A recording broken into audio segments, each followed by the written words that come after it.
buenas noches, bienvenidos a Día 1. Alejandra, muy buenas noches. Ray, muy buenas noches. Paco, muy buenas noches. Alejandra, ¿cómo están? Esta noche tenemos con nosotros a Mario Delgado, secretario de Educación del Distrito Federal. Mario, es un placer que estés con nosotros. Al contrario, Raimundo, gracias por la invitación. Pero no te quiero preguntar sobre educación.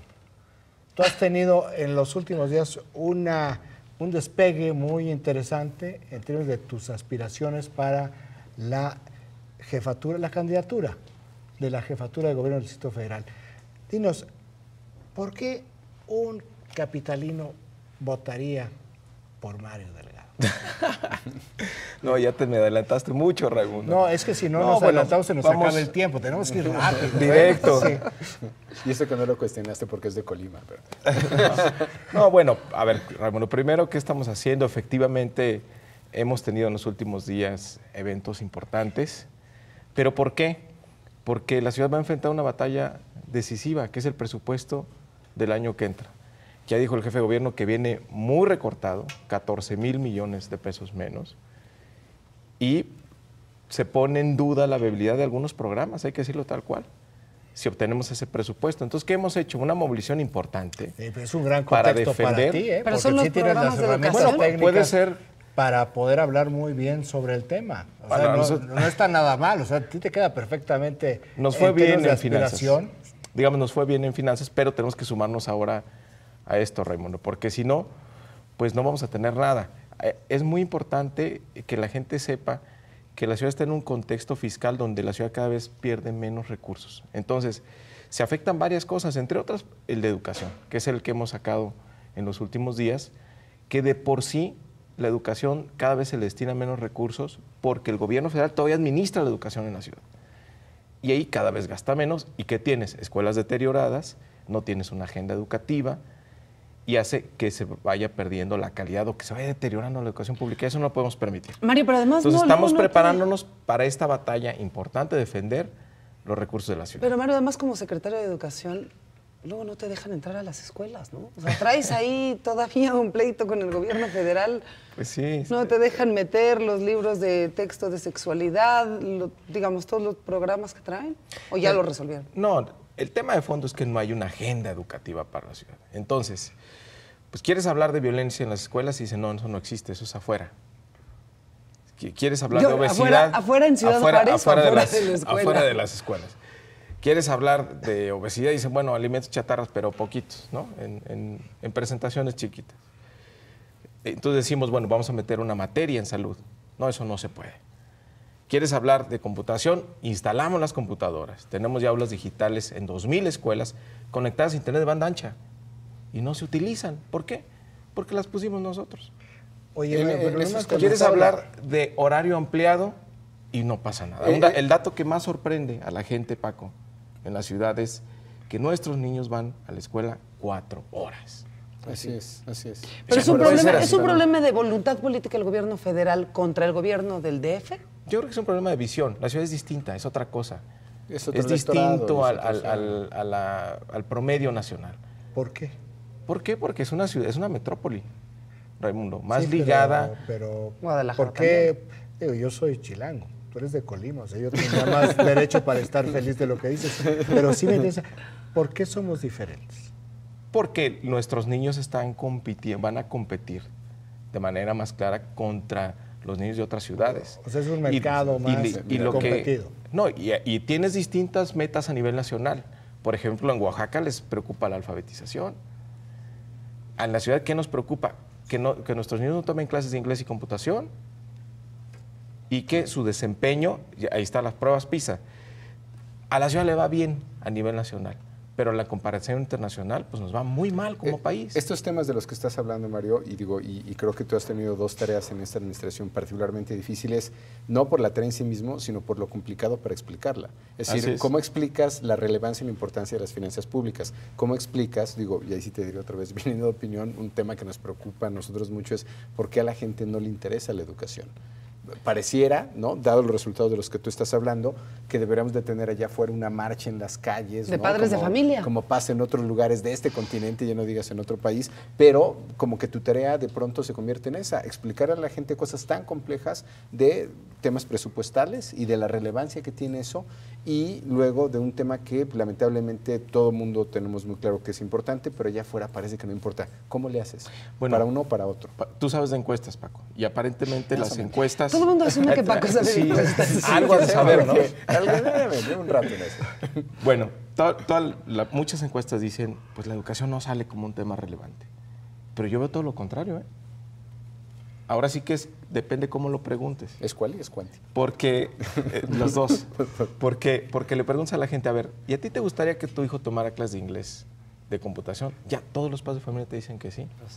Y les preocupa la obesidad, y les preocupa la violencia. Tú sí ves una preocupación ahí afuera. Sí, y ¿sabes qué?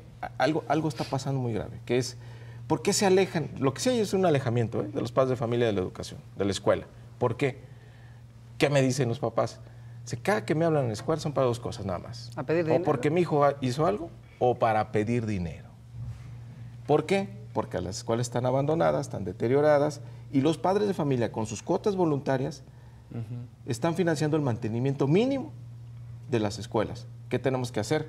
Pues recuperar la dignidad de las escuelas. A ver, que te Mario, sientas orgulloso de que tu hijo vaya a una escuela pública. Mario, ya nos metiste el spin, por no decir el gol, y ha sido muy interesante para poder regresar a la pregunta que te hice originalmente.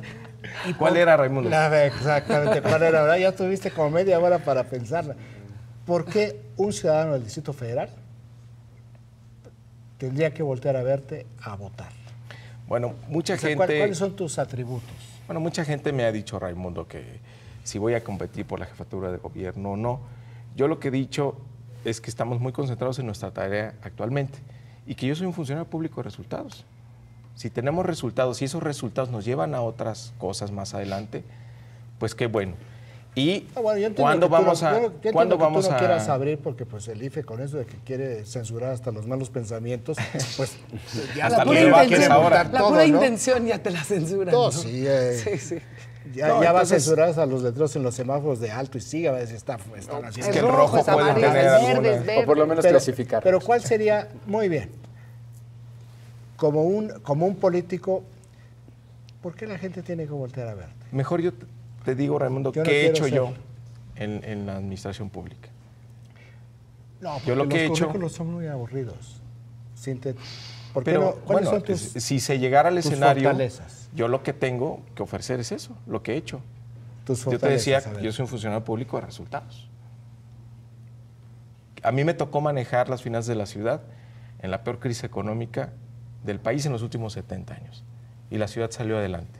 Los adultos mayores no les faltó su pensión, los niños iban a la escuela porque tenían su beca y además se echaron a andar las obras de infraestructura más grandes que tenemos actualmente en el país. En los últimos 15 años, la línea 12 del metro. Y no tienen un bueno, y sobreendeudamiento. no estamos como Coahuila. Exacto. La Ciudad de Con el México sobreendeudamiento. tiene la mejor reputación financiera de todo el país, lo dicen las calificadoras. No se endeudó la ciudad como si lo hicieron allá. Fíjate, estaba sacando la cuenta el otro día. Si la ciudad se hubiera endeudado como Coahuila, estaríamos financiando 10 líneas del metro. O sea, lo que cuesta la línea 12, magnitud, dice. esa es la magnitud. Pues vean el tamaño del escándalo. Así es. Entonces, la ciudad ha hecho un esfuerzo financiero. Comenzamos esta Pero entrevista fue un diciendo... escándalo de medios, porque nadie hizo nada al No respecto. pasa nada. ¿no? Bueno, no se ha acabado del todo, ¿no? Digo, Ya lo veremos, la semana pero- pasada fue primera plana. Pero entonces Ya. hay un programa de inversión muy grande en la gente, los programas sociales. Además, inviertes en infraestructura y tienes finanzas públicas sanas. Es decir, puedes mejorar la competitividad, puedes invertir en la gente y no se pelea la responsabilidad fiscal con la responsabilidad social. Si lo vieras tú en términos de reto, un poco en esta pregunta que te plantea Raimundo, ¿cuál ves como el reto de la ciudad? ¿Dónde tú te centrarías si dijeras, a ver, si yo soy candidato, soy jefe de gobierno, ¿cómo quiero que, no? ¿Cuál va a ser mi línea? Bueno, la ciudad, claramente tiene que consolidar lo que tiene. O sea, lo que ha logrado en 15 años los gobiernos de izquierda, creo que ahora incluso son una plataforma para llegar con un proyecto nacional hacia el 2012. Tendrías continuidad. Aquí se han digamos. hecho las cosas distinto, que tienes un ambiente distinto en la ciudad a lo que prevalece en el resto del país. En materia de seguridad pública, pues la principal estrategia es invertir en la gente. Por ejemplo, no dejar a los jóvenes fuera. Hay un dato que a mí me parece terrible Y una en buena el país, procuraduría, ¿no? que es entre 15 y 25 años de edad, la principal causa de muerte es el homicidio. En esas edades. En esas edades. Te está diciendo un dato muy fuerte. ¿Qué es lo que está sucediendo? ¿Qué está sucediendo? Que los jóvenes están quedando excluidos. Nuestro sistema educativo es una fábrica de ninis. ¿Por qué? 650,000 jóvenes al año abandonan los estudios de educación media superior. ¿Qué se hace en la ciudad? Pues becarlos. A ver, hay una Y se sí que quedan una dentro del serie sistema de educativo. espectaculares por toda la ciudad que dice contra la violencia más educación. ¿Estás de acuerdo? Firmado mariodelgado.org. O sea que supongo que algo tiene que ver con tus ideas. No sé si es tuya la organización o no, pero quiero suponer que tiene algo que ver con tus ideas. ¿Cómo te imaginas esa más educación? O sea, ¿a qué te refieres? ¿A que vas a meter nada más becas, más escuelas, programas de capacitación? ¿Cómo piensas hacer ese vínculo? Digo, como que es muy fácil conceptualmente decir, pues sí, contra la violencia en la educación, pero eso aterrizarlo en programas concretos. Es que ya lo aterrizó la gente, Alejandra. Nosotros le propusimos a la gente 10 metas para lograr en materia educativa, porque luego, en educación, luego pensamos que todo es de largo plazo, que ya tenemos lo que nos tocó y que no hay más y que pues, ni modo. A lo mejor la siguiente generación, o que no es es algo muy continua, difícil. o que no es continua, que es otro tema. Yo creo que puedes tener resultados en el corto plazo. Ejemplo, otra vez, la Ciudad de México. Podría pensar que estás hablando de otro país cuando dices que todos los niños en la escuela pública tengan acceso a computadoras e internet de banda ancha. Ya está en la ciudad, nada más que no se utiliza. Bajar la deserción a niveles de Corea. A ver, ¿por qué no? Pues ya lo tenemos. En los becarios del programa Prepa sí tienes una deserción de 6%, que es la deserción que tienes en Corea o que tienes en Alemania. Entonces sí puedes tener resultados en el corto plazo. ¿Qué le planteamos a los padres de familia? Y se sumaron más de 1,5 millones de padres de familia. ¿Qué les planteamos? Cosas muy sencillas. Inglés, computación, escuelas dignas, escuelas con seguridad, acceso a tecnologías, maestros capacitados. Y con eso tienes una educación ahora distinta. ese es el tema como de acceso al servicio. En México tenemos un serio problema con el tema de calidad, más allá de escolaridad, número de años. Sí, porque el presidente ¿no? también presume que ya todos los ahí, ¿cuál sería tu van. diagnóstico? Es un tema, digo, de hecho hay una crítica muy fuerte que no es que invirtamos poco, que más bien invertimos mal, que no es que es un tema federal, ¿no? Pero ahí, ¿cuál sería tu diagnóstico? La calidad tiene que ver con los maestros. O sea, no puedes, si quieres tener la mejor educación, necesitas tener los mejores maestros. ¿Qué ha pasado con los mejores maestros? Te pongo el caso de la Ciudad de México. Tienes la mejor escolaridad de los maestros de todo el país. El 55% tiene licenciatura en la ciudad. Pero les preguntas, ¿y cuándo fue tu última capacitación? Pues hace mucho que no. ¿Y qué pasó en los últimos 10, 15 años? Pues tuvimos una revolución de las tecnologías de la información que nos cambió al mundo. Y uno de los oficios que más ha cambiado, que más ha impactado las tecnologías de información, es la del maestro. ¿Cómo íbamos nosotros a la escuela? Los maestros te enseñaban todo. No, pero ellos te daban todo, te enseñaban el mapa, ahora la información lo tienen Cuando no se iba uno de pinta. En red. Que era otro tipo de educación. También Se aprendían otras cosas. Algo aprendías. Y ahora el maestro, pues ya no es el proveedor natural de información. Ahora tiene que cambiar para que toda la información se convierta en conocimiento, pero los tienes que actualizar. Les tienes que enseñar las tecnologías de información y para que las utilicen en todos los procesos de enseñanza y aprendizaje. Entonces, hay que invertirle a los maestros, hay que capacitarlos para mejorar la calidad educativa. Y hay que hacer todas estas cosas que mencionamos. ¿Y en ellos tú ves disposición? Por supuesto, claro. El maestro tiene la mística de la enseñanza, nada más que no han tenido esas oportunidades de capacitarse. Mario, ¿cómo te defines ideológicamente? ¿Cómo me defino? A mí me gusta, yo creo que el servicio público es una oportunidad para cambiar la realidad de las cosas. Esa no es una definición ideológica. Una definición ideológica es que yo creo que tienes que combatir la desigualdad en primer lugar para poder mejorar las condiciones de vida. Yo creo... Eso es lo que combaten todos de diferentes ideologías. No, fíjate que no. Sí, claro. Fíjate que es lo que le ha fallado a nuestro país desde siempre. Pero puede ser por incompetencia de quien lo lleva, pero no por un asunto ideológico. No, la ideología tiene que ver, la izquierda es quien está identificada con hacer esas cosas. La izquierda, por ejemplo, es quien tiene históricamente la bandera de la educación en este país. lo tienes desde Lázaro Cárdenas. Ve las escuelas que construyó Lázaro Cárdenas, Raimundo. Sí, son pero, impresionantes. Sí, pero también te puedo o el decir, movimiento del 68. Oye, Carlos Salinas también construyó muy buenas escuelas. Ojalá las hubiera construido como Lázaro Cárdenas. Bueno, Alejandro. También hubo. O sea, construyó escuelas, o sea, ahí, no pero te quién define sabe. un tema de Yo ideología. sí tengo un problema para frasear mis preguntas porque no me las entiendo. O sea, déjame refrasearlas. ¿Cómo te defines ideológicamente? Te diría que es de una izquierda progresista. ¿Qué significa? Que significa En valores.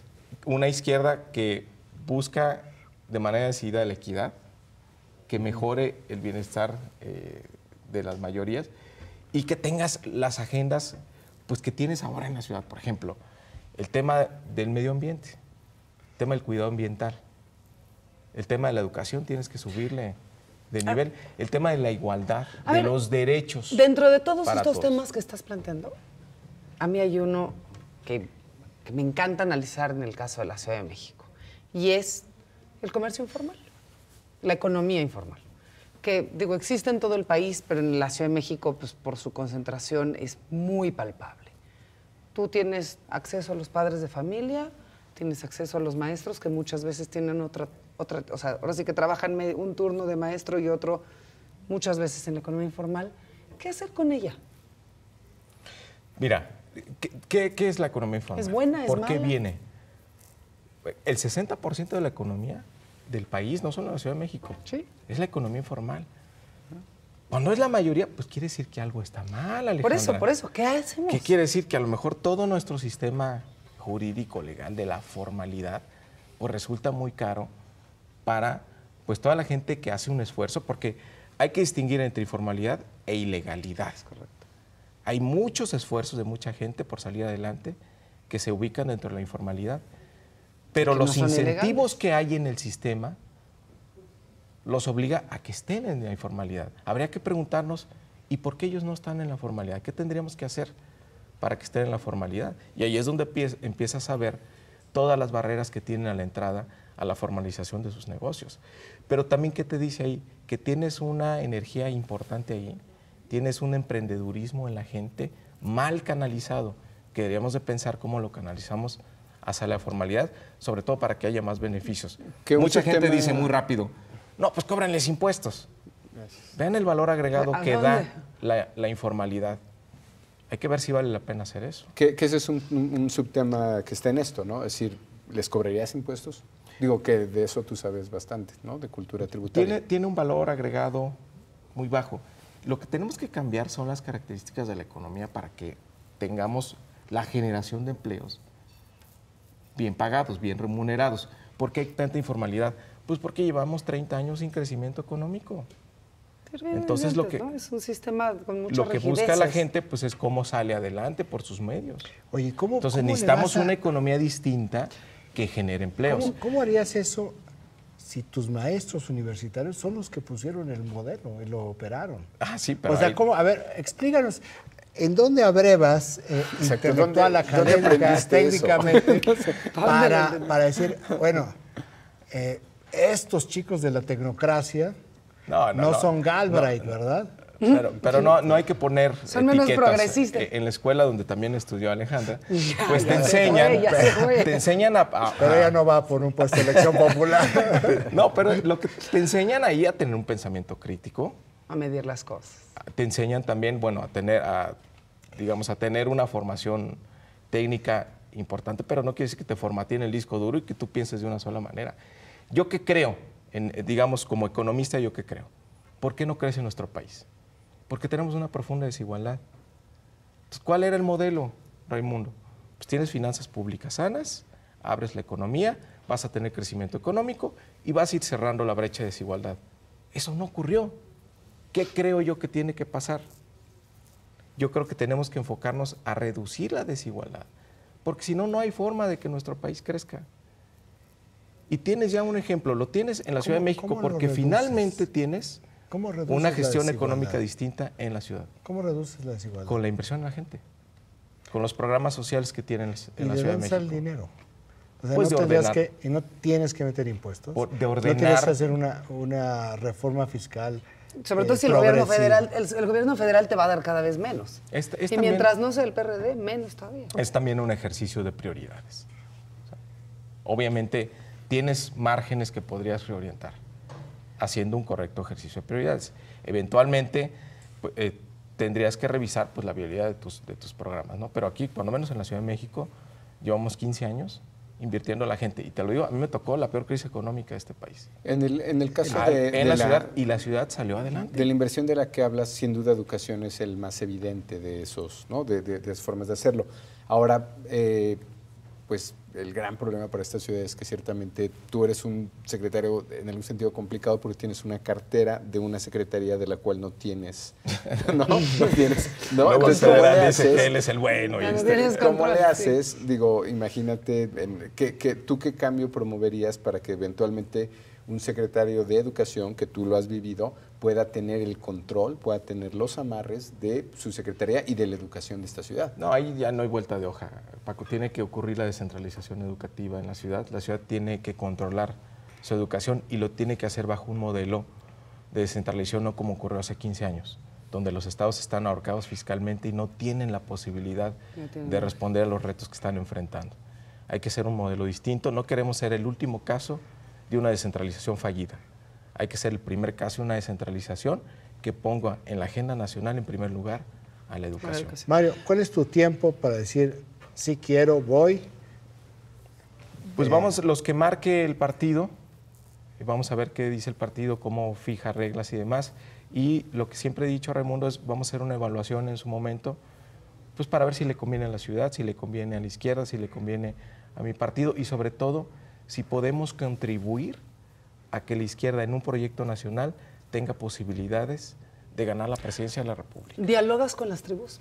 Sí, ¿Y sus claro, líderes? todo el tiempo. O sea, no las tribus de la calle, ¿verdad? Sino las tribus que controlan al partido. Sí, hablamos.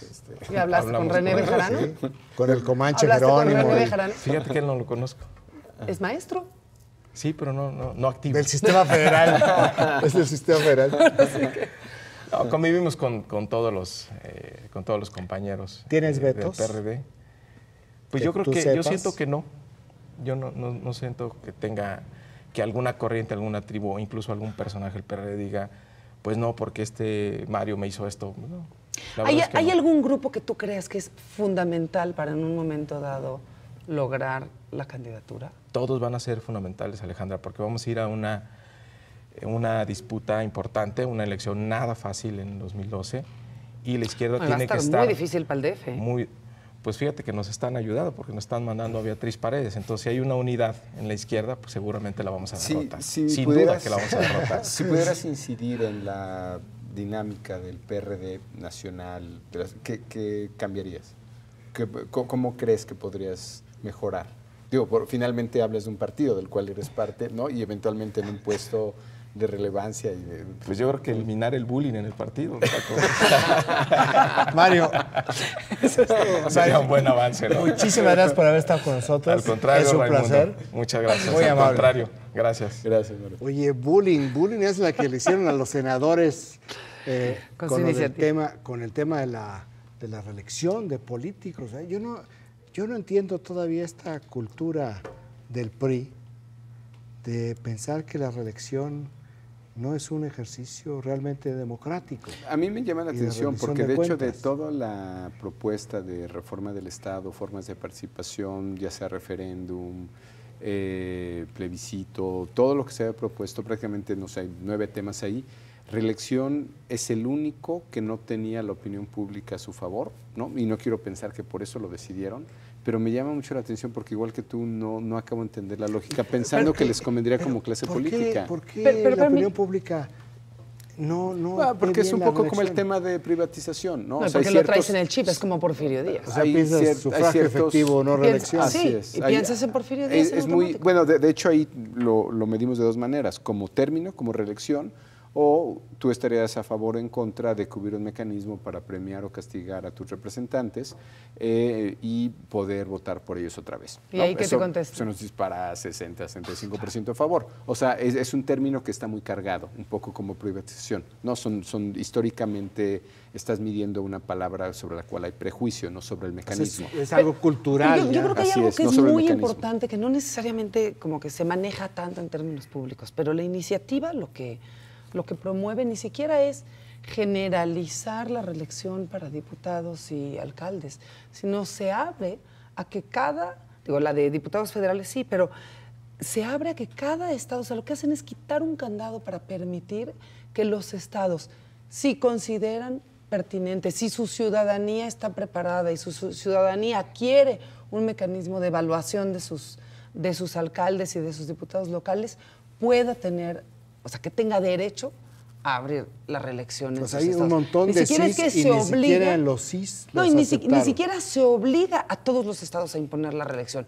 Porque hay algunos donde el PRI dice, no, pero es que van a haber caciques, dicen los priistas. No sé si conozcan alguno. Es una autocrítica la que hacen. Pero hay estados donde a lo mejor la ciudadanía es más rural y es más difícil. Es autocontrol. Es autodescripción. Bueno, sí es cierto. Es para evitar la sí es cierto que al instaurar una iniciativa de esta naturaleza, por supuesto que va a haber control, pero si no se empieza a caminar, ese control no va a desaparecer en 5, 6, 7 años. Ahora, se mantiene. Pero es además muy riesgoso, porque tienes contenida la ciudadanía que ya de por sí está cansada de no poder hacer nada con sus sigue autoridades. imperando una visión patrimonialista del asunto. O sea, no se sigue viendo como un tema de supervisión, de transparencia, de responsabilidad, que eso es la reelección en el fondo, voto por ti o te castigo, y se sigue viendo como un tema de premio.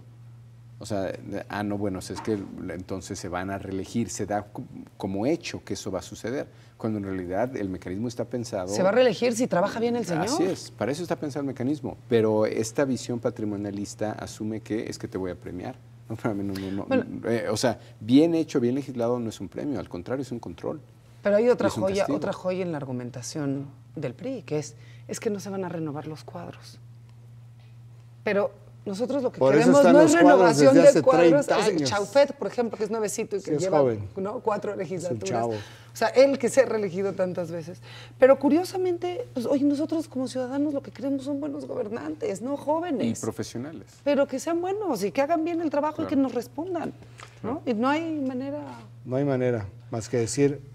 Buenas noches Alejandra. Buenas noches. Paco, buenas noches. Buenas noches. Y nosotros esperamos aquí el próximo domingo en día 1.